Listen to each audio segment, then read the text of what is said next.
Assalamu alaikum. Welcome to Dialogue. I'm Taimur. Shamil. Russia and India a few days back had a defense system deal, that is S-400 defense system, worth $5.4 billion deal. And this deal was signed when President Vladimir Putin was on his visit to Delhi. This deal certainly has raised many questions in the region. Foreign Office has said that this is going to disturb the balance of power in the region. Dr. Mohammad Faisal, Pakistan's spokesperson, Pakistan's foreign ministry spokesperson, said that this is going to disturb the balance of power in the region, and also that the countries providing, that's what he said, these are his words, that the countries providing India any weapons should make sure their assistance does not disturb the balance of power in the region. And Pakistan certainly is concerned about it. Pakistan has raised many questions, and Pakistan has been very vocal about India's interference in Afghanistan, its designs in the region against Pakistan, in Afghanistan as well, and the way India has been backing terrorist organizations from Afghanistan. India has been upgrading its military power, its military hardware as well, and India at the moment is the biggest importer of arms in the world. We are going to discuss this, and at the same time, we are also going to discuss about the second topic would be of today's show. Zalmay Khalilzad, the American envoy, was on his visit to Pakistan with the senior American military officials, and they met Foreign Minister Shah Mahmood Qureshi here in Islamabad. They also met Foreign Secretary Tahmina Janjwa.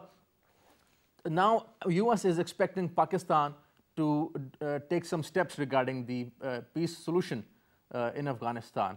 And Pakistan has given a very clear message to Afghanistan. What is that message, and how should Pakistan approach to US? We'll discuss about this, Pakistan-US relations, because Pakistan-US relations have seen many ups and downs, and recently things have not been improving. Things have not been very encouraging while we talk about Pakistan-US relations. There have been statements against Pakistan as well, but after this meeting, we hope that things are improving day by day. To discuss this, we have our special guest in the studios. Our first guest is Lieutenant General retired Raza Muhammad Khan, renowned senior defense analyst and former president of National Defense University, Islamabad. So welcome to the show. Our second guest is Ambassador Aslam Rizvi, renowned senior ambassador and expert on Pakistan's foreign policy. So welcome to the show. Raza, starting with the S-400 missile defense system, basically. This deal was signed between Russia and India, and certainly when we look at India, the ruling government in India, BJP, and its designs against Pakistan, how do you see this S-400 deal? Because this has raised many questions regarding its intentions for peace and stability in the region. And what Foreign Office has said, I just mentioned that. How do you see this deal between Russia and India? Okay, Bismillah ar-Rahman ar-Rahim. I think I'll first of all totally support what the Foreign Office has said, that it is going to disturb the balance of conventional forces in the entire South Asian region, and that anyone who are selling arms to India must take into account this balance of power, failing which, there is going to be an arms race in the region. So that is one. Having said that, this deal itself probably will take some time. There will be some issues. When you consider the total import plan of weapons and equipment by India, we are aware, that they have a deal with France for the Rafale aircraft. They have a deal with the United States. And by the way, there was this SIPRI report, which was, I think, picked up by Hindustan Times in March 2018, where it said that the Indian defense cooperation with the United States in the last 5 years has increased by 557%.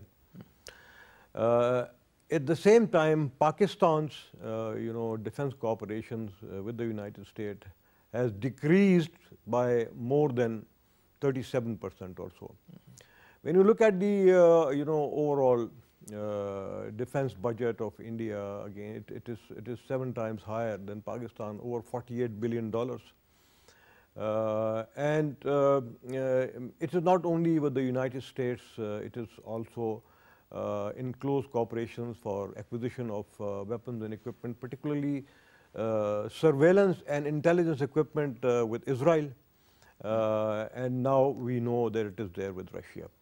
So while this is a fact that this will actually disturb the balance of power, but I don't know how are they going to manage the integration of the Soviet system with the Western systems, because both these systems, for their own reasons of security, they operate in tight silos, and they do not share their secrets with each other.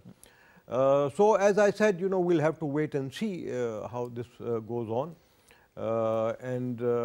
We are aware, that India, again, is one of the poorest countries of the world. When you look at its population, more than, I think, 40% of Indians are living below the poverty line. The situation in Pakistan is mashallah, much better. I think more than 50% of the Indians, they do not have access to latrines. So, when you said that they are the biggest importers in the world of weapons and equipment, this raises a lot of question, about their priorities. And then, look at the threat perception. Pakistan has never threatened them. Pakistan has always been asking them, even the new government has asked them a number of times, to come and resolve all bilateral issues, all contentious issues through a dialogue. Yeah. But India is backing off from there.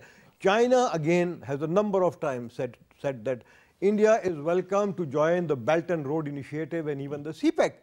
So what kind of threat are they perceiving, for which they are now the biggest importer of the world in the subcontinent?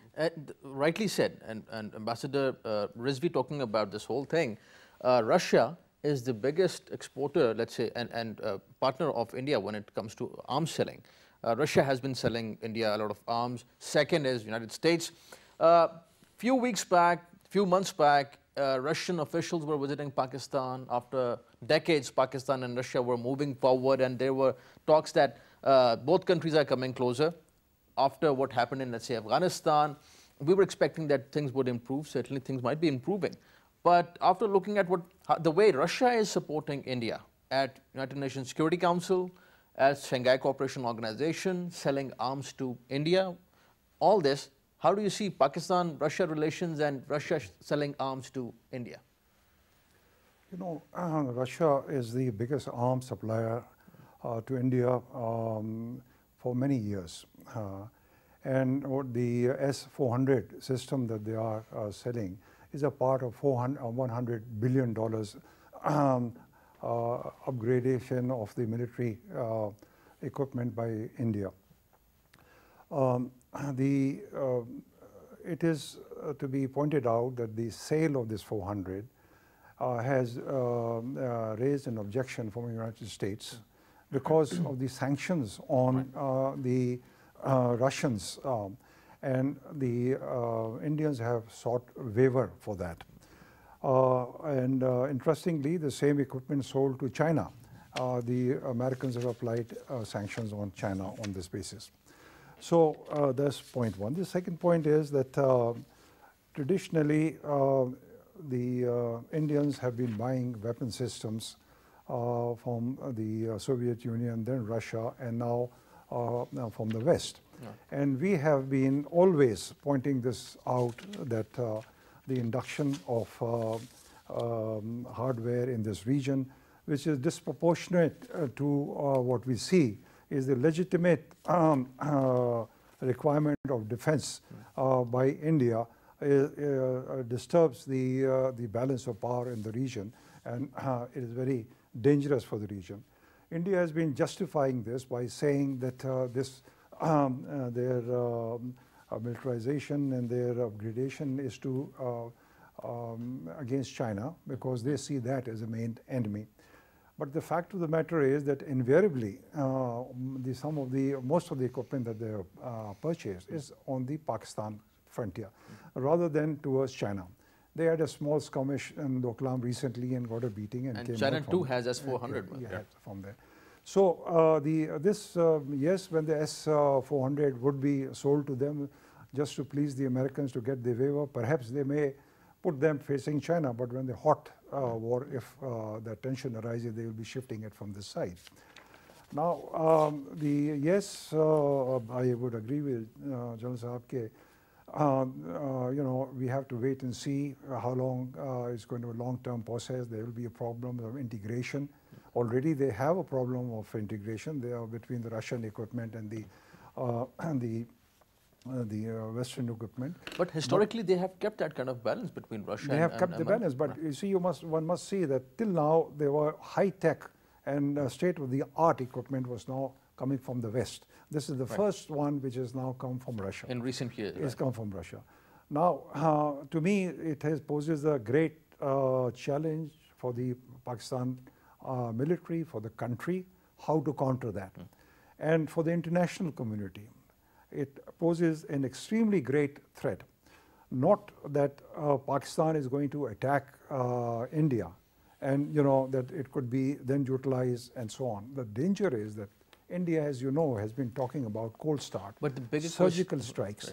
Now, what this missile system is capable of it is 15 times the speed of sound, 20 Gs.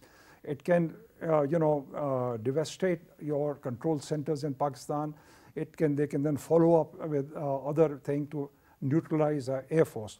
And in the hope that they can quickly, and they have already moved their forces and formation ahead, they made cantonments in the area to make a short incursion into Pakistan and to go back before we can go into a retaliation. Right. Now, what this will mean is that so far we have been talking about neutralizing the cold start doctrine by having tactical nuclear weapons. Now, the tactical nuclear weapons, we have to marry the weapon system to your weapon itself. Now, because of this induction, this could mean that you do not have time and the luxury and to be able to do that.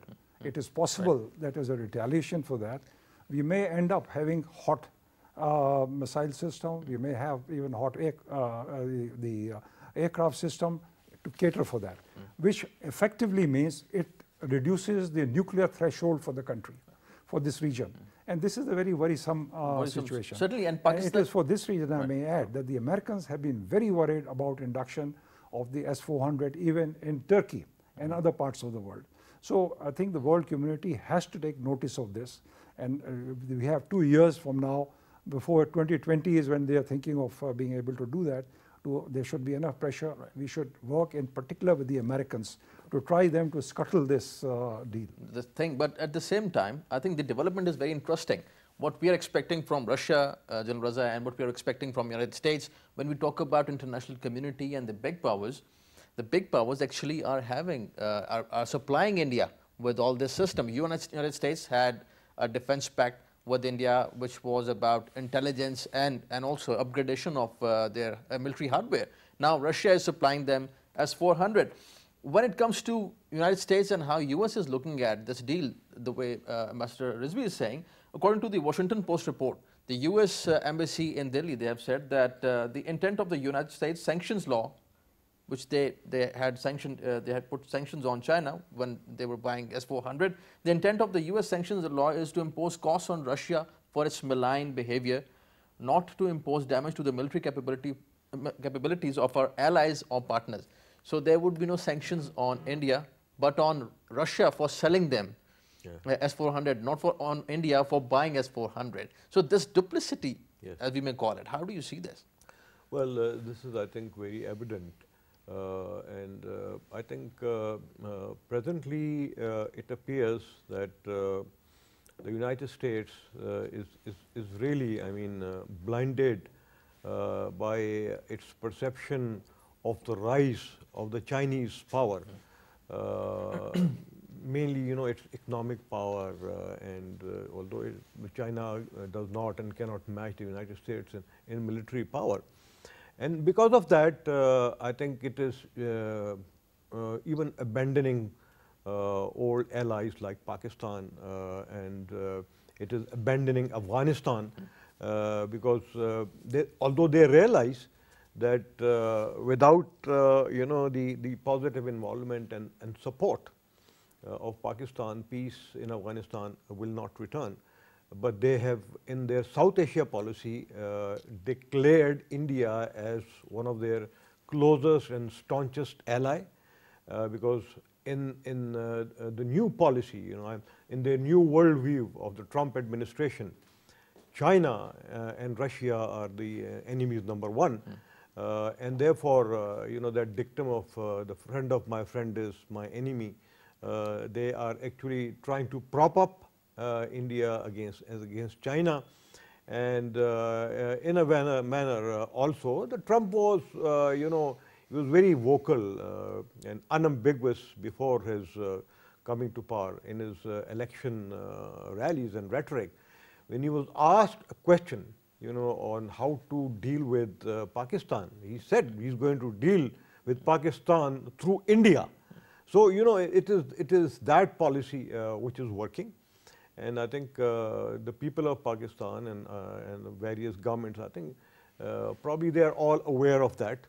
And I don't see any changes, coming in unless there is radical transformation, in those policies at the higher level. I'm talking of their South Asia policy, and I'm talking of their national security policy. Right. And before the show, we were also talking about Pakistan's capability of countering any strike from the, let's say, in the Indian side. What do you think about that? Where do we stand in terms of defense, and while India is having this S-400 system?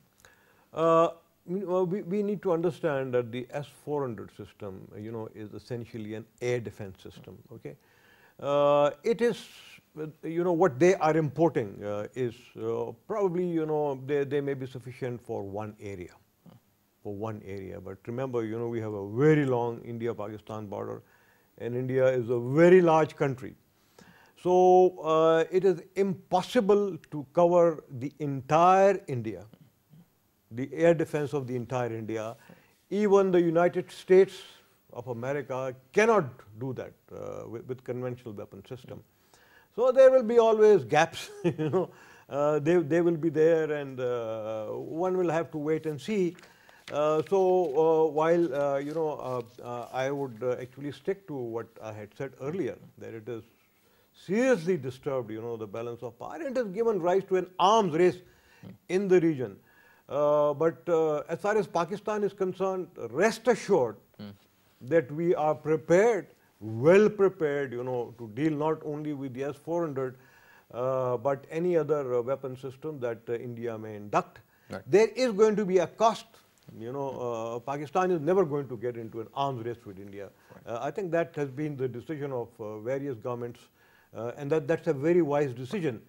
So we will not get into that trap unless we economically outperform India. Once that is done and the pie gets bigger, when we are talking of the GDP, then as a percentage of GDP, then yes, you can enhance your defense budget proportionately. Right. But not at the moment. At the moment, I think we should continue as we are. We should actually focus on our economic strategy, and I think whatever defense capability we have, it is not sufficient. It is really not sufficient to match the Indian capabilities, but we should never get into an arms race with them. Right. My last question on this topic, Ambassador Rizvi, that as you said earlier, that India was perhaps tilting more towards United States when it comes to buying arms, let's say, or having any sort of strategic partnership in Afghanistan. And perhaps Russia was realizing this, the countries in the region. And by selling this S-400 system to India, Russia and the regional countries, they want to keep India in the region and also make India understand its stakes in the region. Do you agree with that? Yes, I would say so because, you know, they even trade relations had gone down. So, with the sanctions coming on Russia, they also need to have outlets, improve trades and those friends and allies that they have. And for that reason, of course, they warmed up to China as well. One quick point with regarding the, you know, duplicity policy. You know, here we are, the sale of the S-400, there is a criticism. And in the past, like I said, that when it came to Pakistan, even if we were to buy the F-16, the Indians would make hell and you know, noise and so forth, and we get cancelled from there. Every country that we've been selling Pakistan and we objecting to the you know, disturbing the balance here, they take no notice of that. Thirdly, you know, just as the Indians have said that you know, purchasing the system from Russia should not mean that allies should not be affected to the United States. Russia also, President Putin has been on record in India saying that relations with India is strong. They have been, you know, historical. They have, you know, across the board, as you pointed out, Security Council seat. They're talking about also providing atomic energy systems there, atomic powers. They're supporting us on the reform of the Security Council, etc., and selling weapons, the second largest, foremost largest. And he's also pointed out there that relations with other friendly countries should not be questioned, thereby hinting at Pakistan. And I think the most importantly, one question which was asked repeatedly and tried to pressurize him into his position with regards to Pakistan's terrorist activities in Kashmir. So he turned around and said, I cannot say anything about that. So in other words, he's distanced himself as far as this issue is concerned. But then he added on top of that, that Pakistan is taking good action against terrorism in the country. So, you know, Russia too is trying to, you know, balance the relationship between the two countries. Right. We'll take a break at this point. May I just also add, I mean, it's nice that General Raza has this statement that is made and what can happen in future. The S-400 only poses threat to us in case we plan to go and attack, and even then we can find other ways if we were to do so. But like I said earlier, it is the you know, surgical strike if that comes to their mind. And you know, this missile system, apart from the other speed and Gs I mentioned, it's 5 meters off the ground. It travels that fast. You can't even, your drones can be affected. You can't counter-check that. Right. So there is that danger. The only thing they say possibly is the F-22 or F-35, right, which also has to deploy all this technology in order to evade that. So it's not to be taken lightly.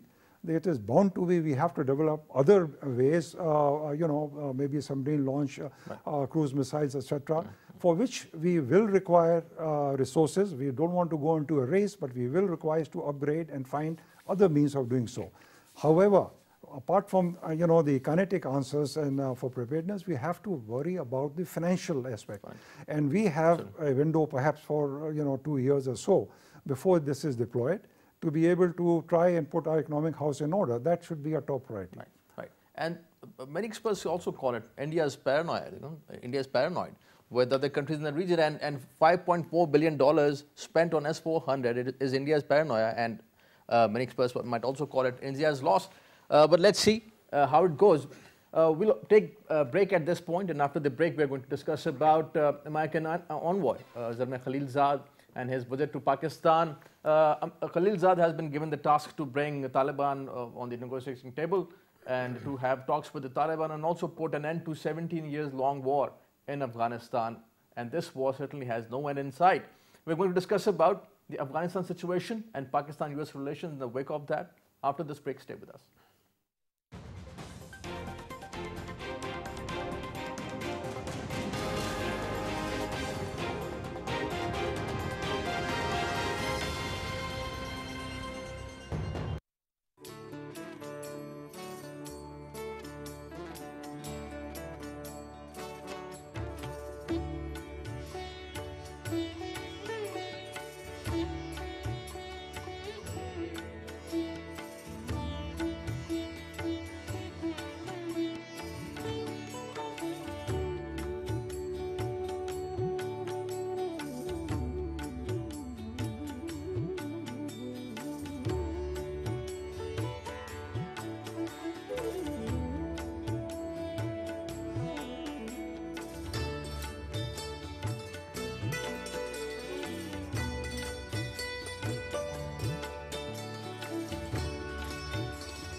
Welcome back. The American envoy Zalmay Khalilzad was visiting Pakistan on Tuesday, and he met Foreign Minister Shah Mahmood Qureshi and also Foreign Secretary Taimur Janjwa.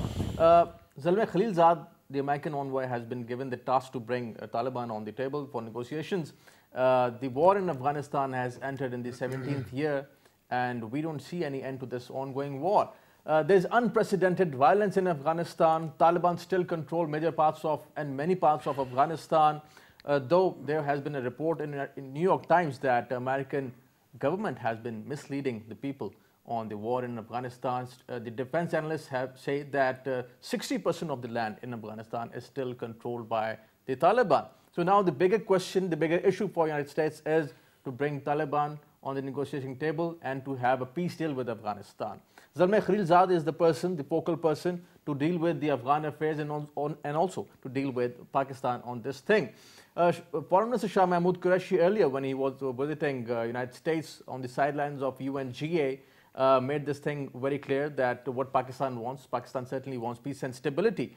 Mr. Zalmay Khalilzad is known to be critical of Pakistan. He has been very critical of Pakistan publicly as well, even on his Twitter handle for that matter.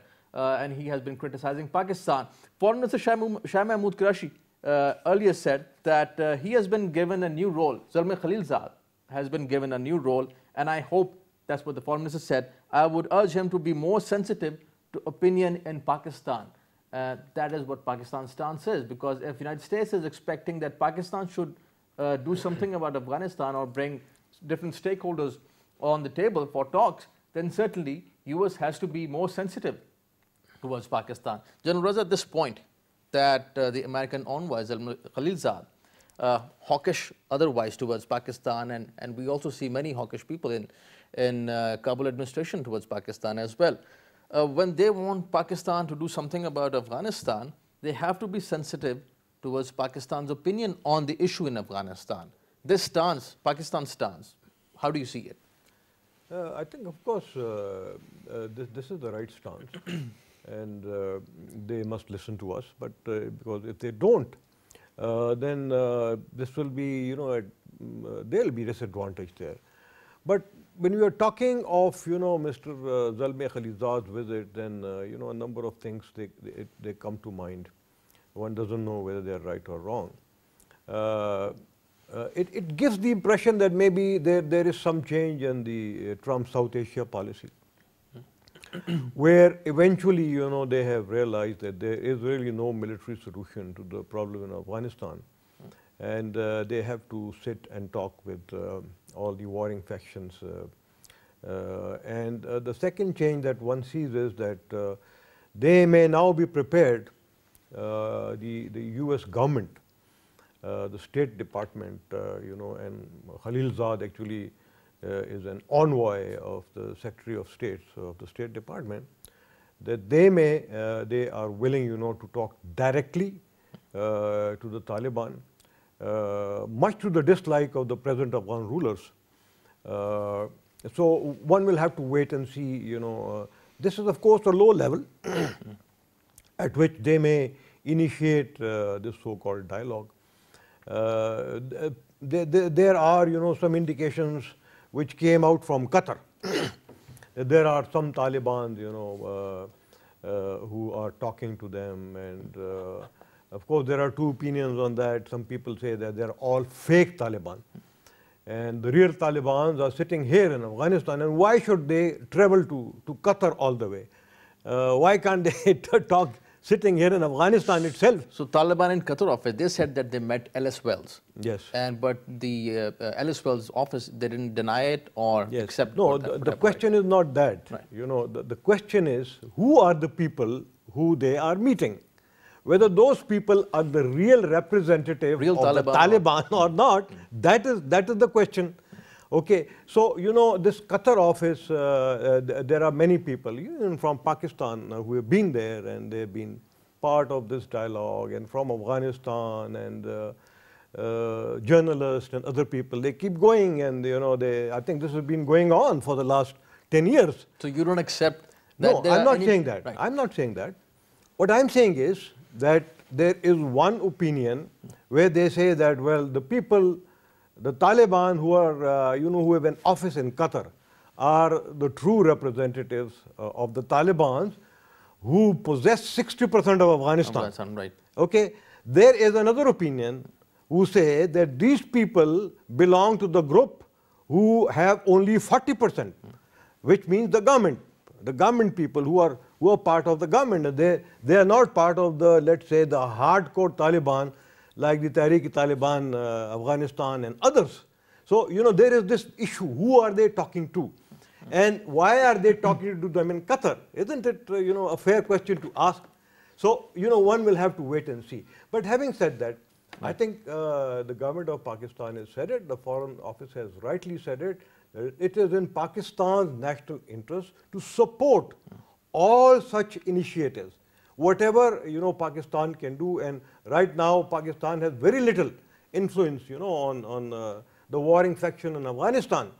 And Pakistan even has very little incentive for that, because now there is zero aid from the United States, zero IMET, zero coalition support fund. So, and whenever they go to India, they blame Pakistan on Indian souls for whatever is happening, anywhere in the world. So there is no incentive there. So I don't know how should they incentivize Pakistan now to fully support this initiative. This is a very important point and a very important question, that while there is zero support from the United States to Pakistan on the issue of Afghanistan, let's say, or otherwise, how would Zalmay Khalilzad perform in Afghanistan and in the region? We'll take a break over here, and after the break, we're going to continue our discussion.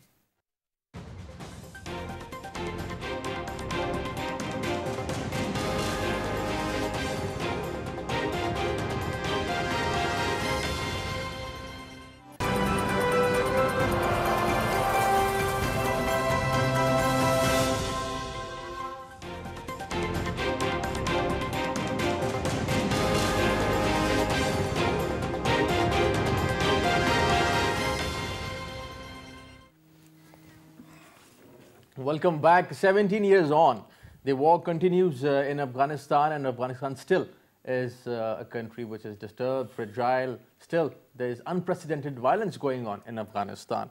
Ambassador Rizvi, talking about this violence and the situation in Afghanistan, there was a point when the Kabul government was trying to have direct talks with the Taliban. Taliban didn't respond to that initiative, because that was also a question of legitimacy, and Taliban have denied the legitimacy to the Kabul government. Now they are having direct talks, perhaps, with the United States. That is what the United States is claiming. What is the way out now for United States, and how do you see Mr. Khalilzad, his situation, his position in this whole chaos that is there in Afghanistan? Everybody has been, in particular Pakistan, has been consistently saying that the way forward to the situation in Afghanistan was through dialogue. Americans thought it otherwise, and they thought of using military might initially to defeat them, later to bring them to the negotiating table. The tables have been turned on the Americans, so to speak. Instead of them being forced to come and talk to the Afghan government, they have given in to dealing with the Taliban at last. As you mentioned, there have been reports about a meeting with Alice Wells in Doha. There is also speculation about a possible dialogue taking place. Now, what the Taliban are looking for basically is they want to know from the Americans, one point is that what would be their relationship with the Afghan government. Where do they stand vis-a-vis the Afghan government? Now, point one. And the second point is would be what will be the status of the American forces and NATO future. And on that basis, they want to have an understanding with the Americans before they sit on the negotiating table.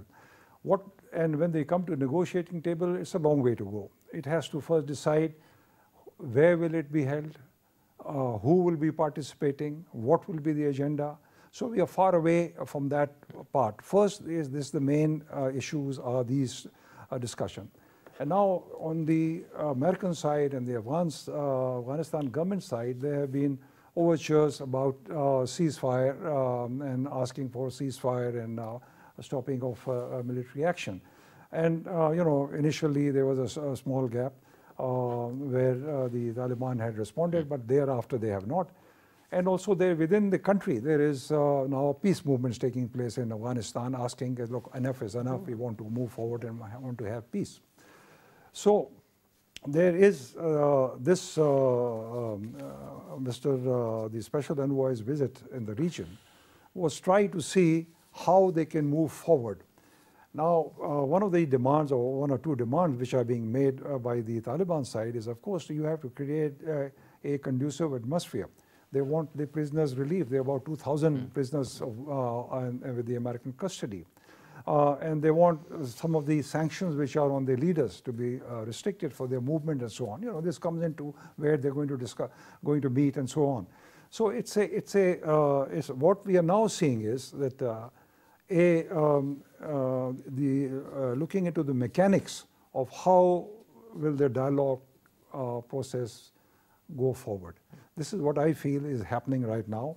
And there is now an American understanding that we have to move in the direction. Right. Pakistan, as we're concerned, we are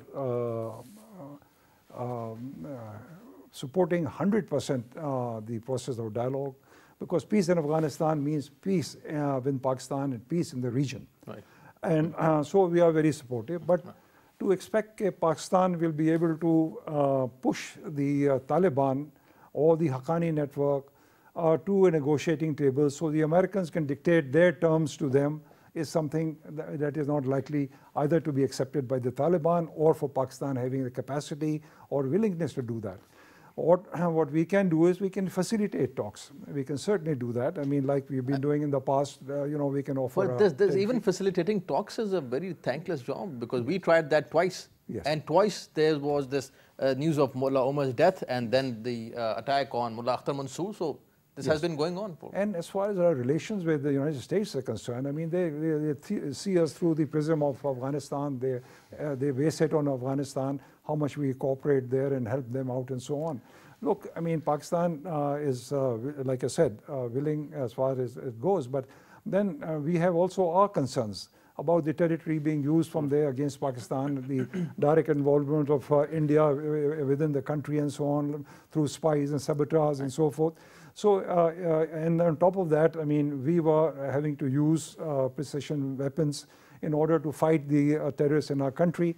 You know, they have stopped the supply of that. We are economically, we are also, you know, in a bind. So what I'm saying is that the Americans, if they really want to be helpful, they have to also give us a quid pro quo. So now the last question is, General Raza, what does US want in Afghanistan? Because the chaos is massive. US doesn't trust much even the Kabul government. They have not been trusting even the Karzai government earlier. Karzai government wasn't comfortable with the US. They weren't comfortable with Pakistan. And the new government, they are still not comfortable. Even there's within the Kabul government, there is rift among the governors over there. The Taliban are attacking. So there's a lot of chaos in Afghanistan. What does US want? The US is dictating the Taliban, the Kabul government, the Pakistani government. What does US want? Well, this is, I think, the crucial question, whether they want to stay or whether they want to go. I think whether they stay or they go, I think one thing is very clear that you know, they would want to convey some kind of a face saving, you know, if they have to go, and they would not want Afghanistan turned more chaotic than what it is once they depart from Afghanistan. For that, in my view, I think now is the time really that they should be looking at the involvement of the United Nations in a big way, like getting, you know, UN peacekeeping operations, peace enforcers. I would say at least 50,000, you know, at a time. They need to actually start working on this. Remember, you know, when the Soviets had to leave Afghanistan, eventually it was the United Nations. It was through the Geneva Accords that you know, they were able to pull back and they saved their face and all that. I think that may be, the ultimate solution. And then we know that on the 20th of October, there are these parliamentary elections. Pakistan can help in two ways. One is that, with the assistance of the United States and the Afghan government, the border is sealed so that no terrorist activities can come from this side or from that side. And secondly, the Afghan refugees who are here, they could be actually given a chance to go and freely and fairly participate in those elections. That is the time, but probably, in next year in March, when the presidential elections are being held. Then before that, if the Afghan refugees could return to Afghanistan and vote for their favorite candidate, probably, that will have a very positive impact on the peace process in Afghanistan. Right. Gentlemen, thank you for joining us. General Raza Muhammad Khan, pleasure having you on the show. Mr. Rizvi, thank you for joining us. Thank you for your time. The stance from Pakistan is very clear. First of all, that it is a failed strategy in Afghanistan. United States and NATO's a failed strategy in Afghanistan. And Pakistan would not fight anybody else's war on Pakistani soil. And the solution to the Afghan issue should be Afghan-owned and Afghan-led. Pakistan supports the Afghan-owned and Afghan-led solution to the issue in Afghanistan. Thank you for watching today's program. See you next time. Khuda Hafiz.